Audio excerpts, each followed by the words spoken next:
Hola, bienvenidas y bienvenidos a Horizontes Perdidos, un podcast de Leo Vicent. Entrad libremente y por vuestra propia voluntad. Un viaje mágico para recuperar el centro. Sendas a los adentros, geografía mítica y atlas espiritual para nobles viajeros.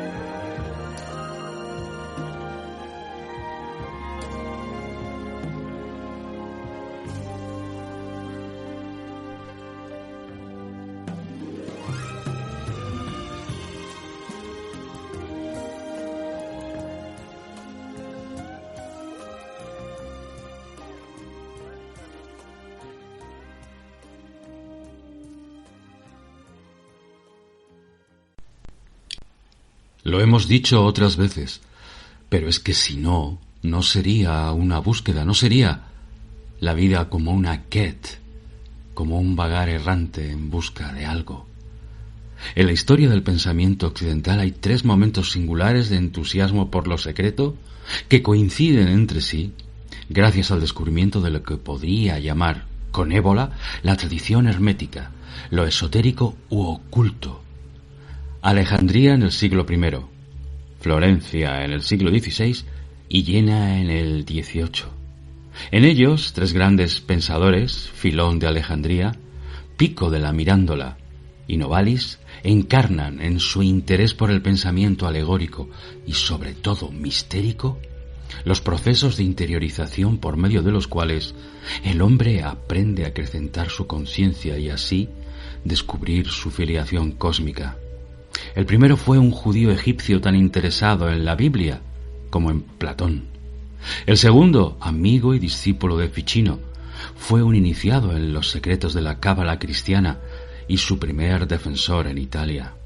Y el tercero, el alemán, es un acabado modelo de pensar teosófico en el que se mezclan las interpretaciones místicas de las escrituras con la filosofía natural procedente de Jacob Böhm. Sí, aquel que vio el universo en un reflejo de un caldero de bronce. Tales lugares y tales personajes, aparentemente separados en el espacio y el tiempo, están, sin embargo, unidos. Y lo están, vamos a ver, por una especie de corriente continua del saber que a partir de los escolásticos y gnósticos alejandrinos, cuya herencia sube a Occidente tras la caída de Constantinopla. ¿Recordáis la llegada a Florencia de Gemistos Pletón? Con todos aquellos legajos, todos aquellos papiros que inmediatamente Cosme de Medici mandó a Ficino traducir. Él tenía que leerlos antes de partir al otro lado. Impregna los ángulos íntimos no acaparados por la razón ni fijados para siempre por la geometría renacentista. Subyacen bajo ese humanismo, son como el líquen, como la hiedra en la piedra. Llamo ángulos íntimos a las preocupaciones que, reflejadas en la prisca teología, o filosofía hermética, o sofía perenne, o tradición, animaron a un Giordano Bruno, o inclusive a un Marsilio Ficino, preocupado como estaba, a buscar, a ponerse en movimiento para buscar y encontrar la luz preexistente. Tradición, transmisión y transmisión sobre todo oral. ¿De qué? Principalmente de un conocimiento sutil que permite unir lo separado, ligar lo distante a lo cercano y contrarrestar los efectos del tiempo. El tiempo, gran problema gnóstico, con atisbos de eternidad, partiendo de una idea central que postula la existencia de un saber adámico, anterior a la caída en la dualidad. La tradición cree que el estudio y sobre todo la meditación, en lo que podríamos llamar árbol de la vida, puede llevar al estudiante a alcanzar una suerte de regressus ad paradisum, de vuelta al paraíso, vuelta al pardés, de vuelta al centro,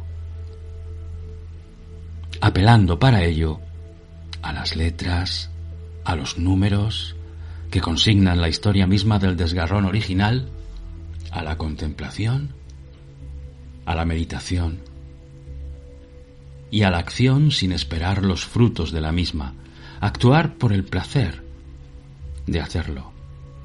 Si bien existe un relato, un mito, cuya convexidad tiende a la dispersión y la multiplicidad, hay, más allá de lo aparente en ese relato, una concavidad en la que se alojan los poderes de concentración y unidad, un indivisible punto de partida.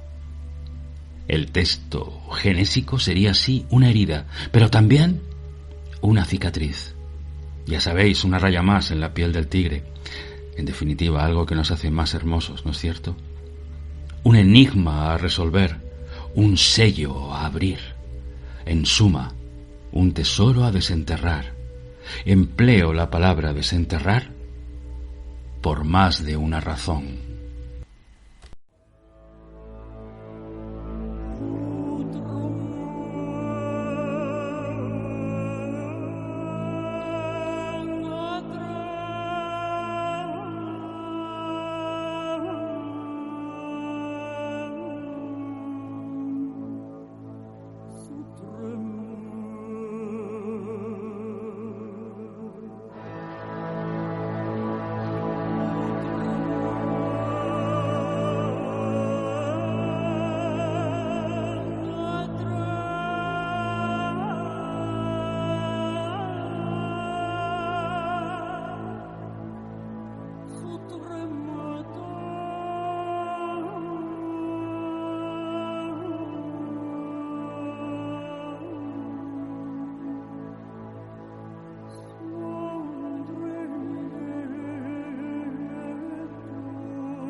voy a contar algo que os va a dejar clavados en el asiento, o donde estéis caminando.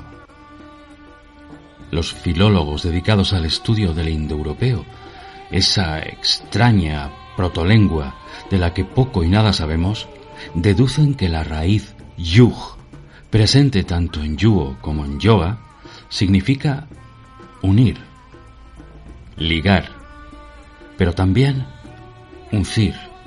Así, por ejemplo, el Hatha Yoga sería entonces un método psicosomático para unir en el laboratorio de nuestro propio cuerpo, físico, las energías del sol y de la luna. Ha, sol, ta, luna, Hatha. Para ello, el yogi o discípulo que sigue este método, u otro que le sea afín, como el Raja o el Jnana Yoga, se prepara durante meses y años meditando sobre las ruedas o lotos de energía que procede a enumerar y visualizar en los distintos segmentos de su columna vertebral. Paralelamente, entrena su respiración en el arte del pranayama y controla así sus emociones. Ensaya posturas o asanas que facilitan y provocan visiones y percepciones especiales. Estos chakras o lotos de energía son nódulos o filtros de diverso color y número de radios o pétalos y se autogeneran en el cuerpo del sujeto con el fin de iluminarlo por completo. En el yoga, tal técnica suele ir acompañada de meditaciones sobre los mantras, sílabas o palabras de poder que en su oscilación vibratoria van ascendiendo poco a poco hasta alcanzar el loto de 1000 pétalos que flota en la coronilla. Es allí, dicen los entendidos, en donde con exquisita blancura se abre la flor del lenguaje sagrado y se perfilan los 50 signos del alfabeto sánscrito. De manera semejante, el mago medita sobre los 32 senderos de la sabiduría que constituyen el árbol de la vida, compuesto por 22 letras hebreas y 10 números, la década pitagórica. En cierto modo, al igual que el discípulo del yoga, el mago considera que su propio cuerpo es ese árbol de la vida.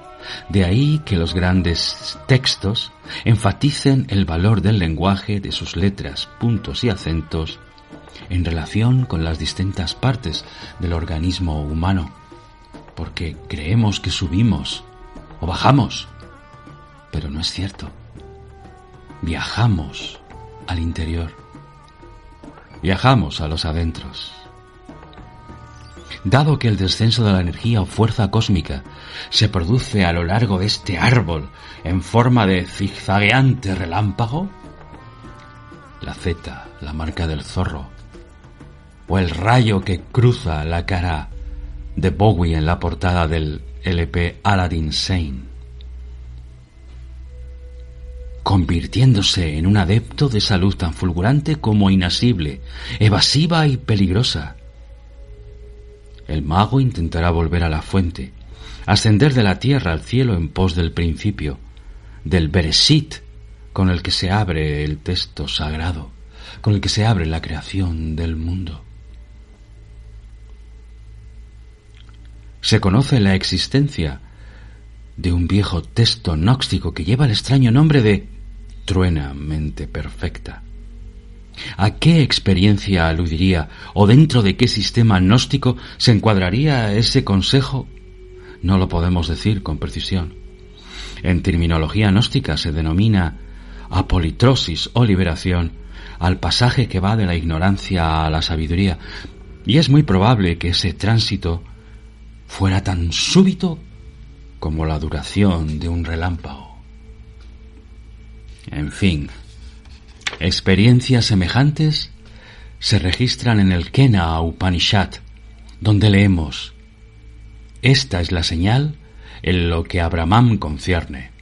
Es comparable a un relámpago o a un parpadeo. Para el mago, el conocimiento que le proporciona el árbol del bien y del mal, o sea, el de la dualidad irreversible y complementaria como el blanquinegro tai chi o punto supremo de los chinos, debe conducirlo al hallazgo de una sabiduría reversible que se inicia en las palabras, sigue con los números, se explaya en permutaciones, aliteraciones y juegos homófonos en el tablero de los versículos, y cuando la dualidad se disuelve, el yo se evapora y en el interior del discípulo se actualiza el proceso viviente de la creación. Se da la alquimia. Nuestro cuerpo es el atanor y a nuestro alrededor no hay sino un mar de aguas cálidas.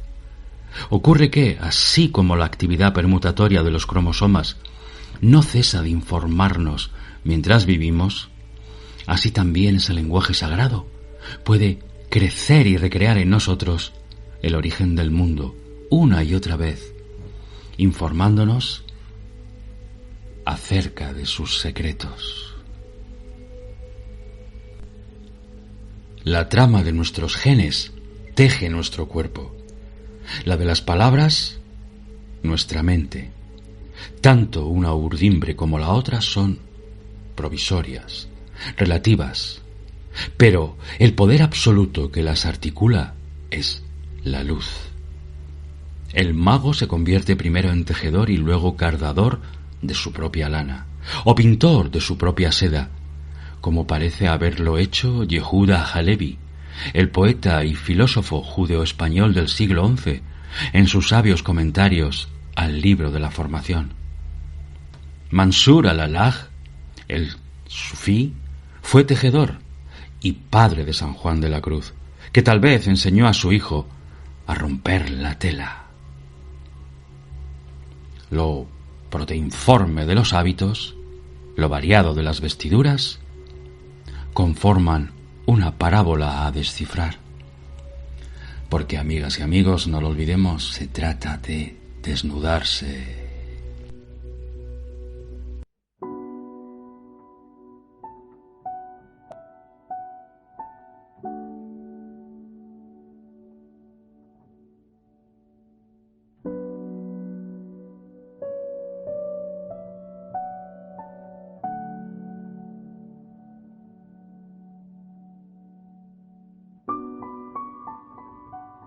Tides will heave and turn, throw us apart, to come undone.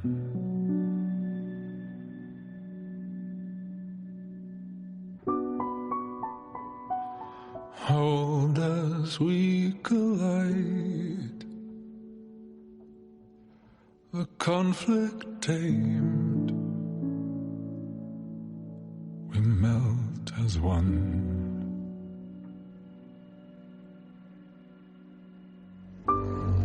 Sever me,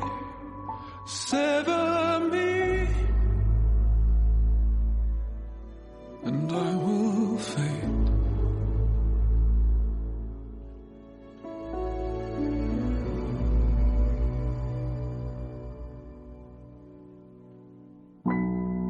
Sever me, sever me.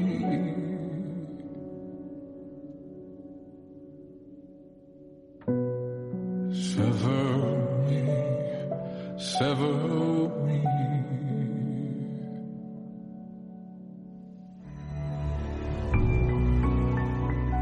My hands will cup the flame.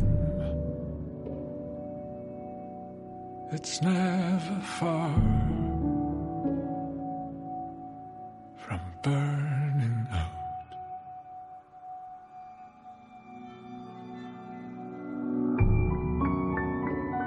The hurt I can disguise, the bruises hide far below.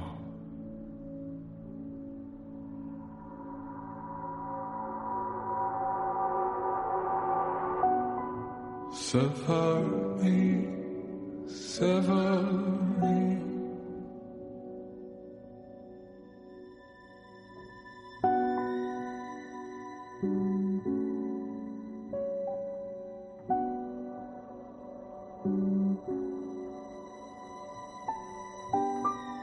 sever me, sever me.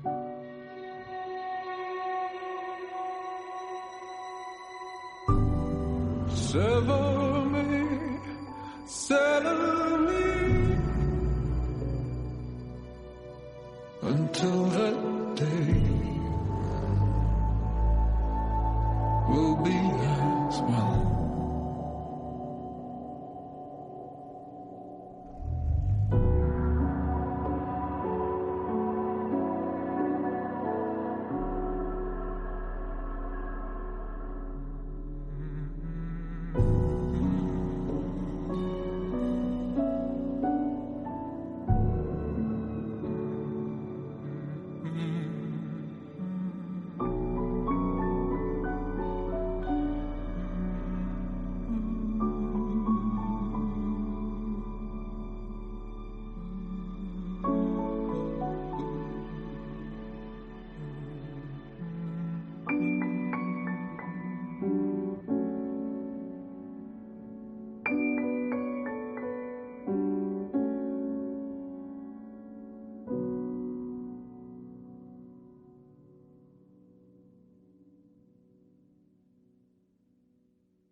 Puesto que la apertura de los ojos determina también el conocimiento de la dualidad, la luz que inscribe el dimorfismo sexual es al mismo tiempo lo que une a los sexos.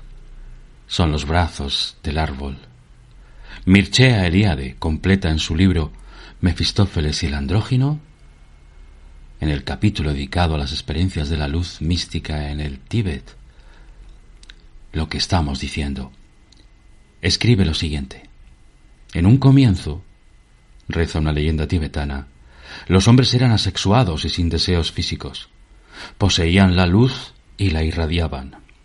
El sol y la luna no existían. Cuando el instinto se despertó, los órganos genitales hicieron su aparición, pero entonces la luz se extinguió en el ser humano y el sol y la luna aparecieron en el cielo. Bueno, pues ya veis, oído cocina. Para esta creencia tibetana, la luz y la sexualidad son principios antagónicos. Si la aparición de la sexualidad, comenta Eliade, fuerza a la luz a desaparecer, esta última no puede encontrarse escondida más que en la esencia misma de la simiente. Sabiéndolo, el mago partirá de la novena séfira en el árbol de la vida, llamada Yesod, fundamento, para realizar su trabajo, en tanto que el yogi se esforzará en conquistar a esa serpiente enroscada en el muladhara o loto situado en la base de la columna vertebral. Si no recuerdo mal, hubo un grupo gnóstico llamado los Naasenos, que derivaron su nombre de la palabra hebrea Nahash, serpiente, y otro llamado los Ofitas, que procede del griego Ophis, que también quiere decir serpiente.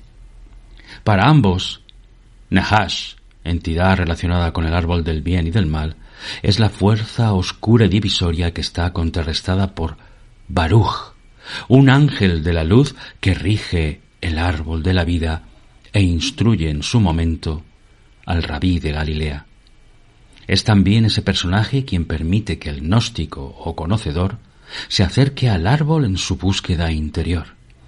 En la carta de Pedro a Felipe, documento gnóstico hallado en Nag Hammadi, leemos que después de la muerte de Jesús, los discípulos estaban rezando en el Monte de los Olivos cuando apareció una gran luz, de manera que la montaña brilló a la vista del que había aparecido, y una voz los llamó diciendo: «Escuchad, yo soy el que está con vosotros para siempre». La voz que es luz y la luz que es voz alude a una vieja idea cabalística que procede del Génesis. Puede también leerse como mi-or, de la luz.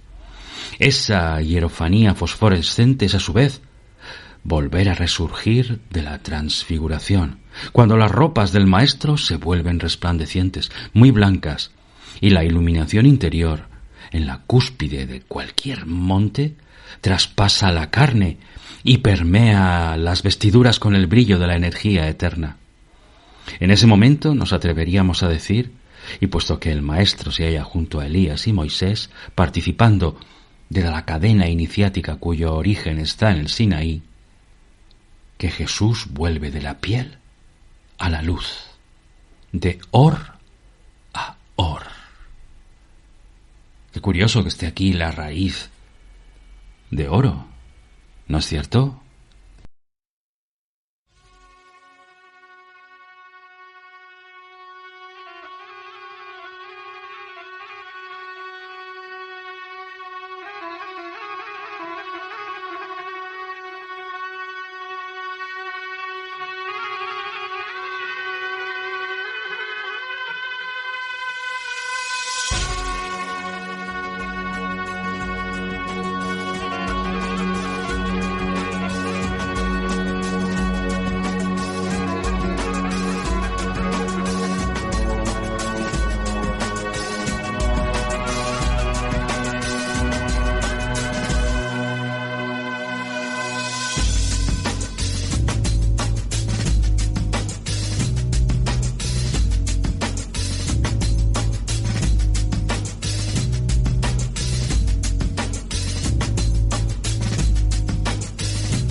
De acuerdo con los yogis, escribió Vivekananda, existen 3 corrientes nerviosas principales y todas ellas están en relación con la columna vertebral.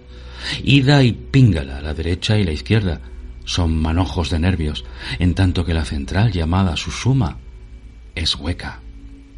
De modo parecido, el árbol de la vida, con sus 32 senderos de sabiduría, constituye apenas una hipótesis de trabajo para el mago, una sutil tabla de ejercicios cuyo único fin es espiritualizar la materia y materializar el espíritu. Es el solve et coagula de los alquimistas. Es lo que puedes oír bajo el aleteo de los pies de Mercurio.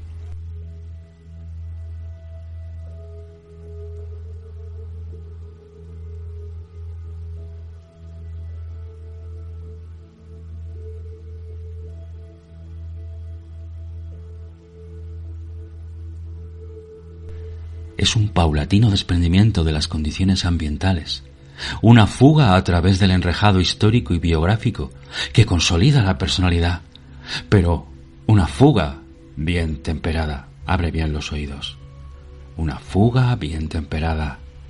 Porque si la personalidad común, que tarda unos 30 años en formarse, nos separa de los demás en un proceso de cristalización egoica, el yoga o la magia nos permiten, elevando ese cristal, descubrir la verdadera transparencia, la luz que nos une, la luz primera.